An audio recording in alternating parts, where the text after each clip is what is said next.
देखिएगा, अगर हम बात करें, ये पैसेज है आपका जिसको हम गद्यांश कह देते हैं, यानी जो प्रोज कह देते हैं इंग्लिश में हम, और एक और पैसेज है जिसको हम करने वाले हैं वो है आपका पोइट्री कह देते हैं या कविता कह देंगे, ठीक है ना। तो जो लैंग्वेज 1 लैंग्वेज 2 जिन्होंने भी लिए, दोनों, क्योंकि लैंग्वेज 1 में पोइट्री जनरली आती है यानी कविता आती है, और लैंग्वेज 2 में दोनों ही प्रोज वाले जो है आपके आ जाते हैं, यानी दोनों ही गद्य। पैसेज सॉल्व कर रहे हैं तो कुछ चीजों का ध्यान रखना चाहिए। कुछ लोग कहते हैं पहले आपको, मतलब दो तरीके हैं, कहते क्या है, सबका अपना प्रेफरेंस है कि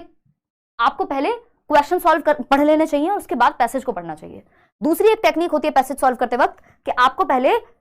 पैसेज को पढ़ लेना चाहिए, यानी आपका जो अपठित गद्यांश है या पद्यांश है उसको पहले पढ़ लो और बाद में आप पैसेज सॉल्व करो। दोनों ही टेक्निक्स बढ़िया हैं, बस मेरा इसमें थोड़ा सा एक ये रहता है कि अगर पैसेज छोटा है यानी इस तरह की कविता है तो आप फटाफट से कविता को पढ़ लो, है ना। अगर इसमें 2-3 चीजें जो आपको हिंदी इंग्लिश के पैसेज सब में ध्यान देने योग्य हैं कि अगर मैं बात करूं जिनका पैसेज नंबर करते हैं उनको आज के बाद काफी हेल्प मिल जाएगी अगर ये 2-3 चीजें वो अपना लें कि अगर पैसेज छोटा है, स्मॉल पैसेज है, तब आपको पहले फटाफट से पैसेज ही रीड कर लेना चाहिए, बाद में क्वेश्चन पढ़ लो। अगर पैसेज छोटा सा है, ये 4-6 लाइन का पैसेज है, 8 लाइन का पैसेज है, तो पढ़ लो ना एक बार, क्या दिक्कत है। अगर आपके पास समय नहीं है, पेपर छूट रहा हो, एंड में आप सॉल्व कर रहे हो, तो आप डायरेक्ट क्वेश्चंस पे जाओ, क्योंकि अभी ये जो इसमें कुछ 6 क्वेश्चन है, आई थिंक 6 या 5 क्वेश्चन है, उन 5 में से 4 या 3 क्वेश्चन जो है, 6 में से 4 क्वेश्चन ऐसे ही सॉल्व हो जाएंगे बिना पैसेज पढ़े। इस पैसेज की मैं बात कर रही हूँ, किसी और पैसेज में भी आधे क्वेश्चन तो एटलीस्ट 7 क्वेश्चन 3-4 तो सॉल्व हो ही जाएंगे, वो आपकी अंडरस्टैंडिंग पे होगा कि आपको वो कॉमन सेंस होना चाहिए, और 1-2 क्वेश्चन तो व्याकरण के भी होते हैं, अलग से व्याकरण नहीं पढ़नी है, बट वो बेसिक अंडरस्टैंडिंग आपकी होनी चाहिए, ठीक है बात।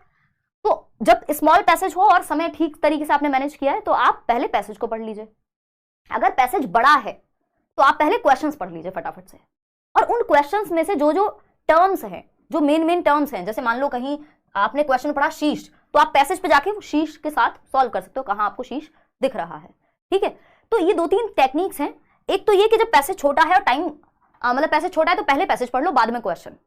अगर टाइम कम है तो हमेशा पहले क्वेश्चन पढ़ो, क्योंकि अगर आप पूरा पैसेज सॉल्व कर नहीं भी पाए, पेपर छूट गया लास्ट में, भगवान न करे ऐसा हो, बट अगर आपको लग रहा है समय कम है तो आप डायरेक्ट क्वेश्चन करो, उसमें से आधे क्वेश्चन आपके बिना पैसेज पढ़े हो जाएंगे। तो ये दोनों ही टेक्निक्स आपको मैंने बता दी, ये दोनों ही बातें आप ध्यान रख सकते हैं। नॉर्मल केस में क्या करना है, नॉर्मल केस में अगर पैसेज छोटा है पहले पैसेज पढ़ो, फिर क्वेश्चंस पे जाओ।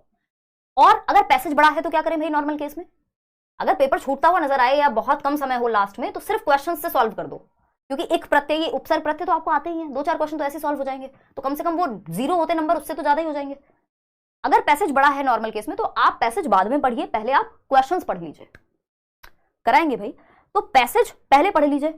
अगर छोटा है पैसेज बाद में पढ़िए, यदि पैसेज बड़ा है। जैसे ये एक बड़ा पैसेज है और इसमें 9 क्वेश्चन है, तो इन 9 में से पक्की बात है कि 3-4 क्वेश्चन तो ऐसे ही सॉल्व हो जाएंगे, ठीक है ना। हालांकि ये पैसेज एक्सेप्शन है, इसमें ज्यादातर क्वेश्चन पैसेज से ही सॉल्व पढ़े। हाँ, अगर बड़ा पैसेज है तो आप पहले क्वेश्चन पढ़िए, पैसेज पढ़िए, यदि स्मॉल पैसेज है फिर क्वेश्चन पे जाइए, देन क्वेश्चन, ठीक।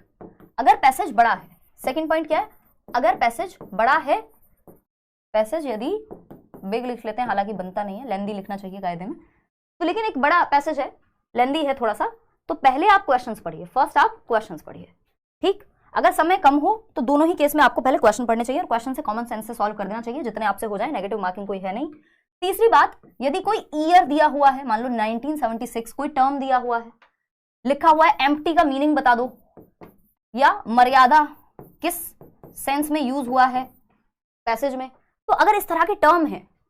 तो वो टर्म डायरेक्टली आप पैसेज में जाकर के सर्च कर सकते हो, इजी हो जाता है क्वेश्चन सॉल्व करना, अगर कंप्लीट पैसेज नहीं भी पढ़ पा रहे हैं तो ये 2-3 टेक्निक्स हैं जिनको आप पैसेज सॉल्व करते समय इस्तेमाल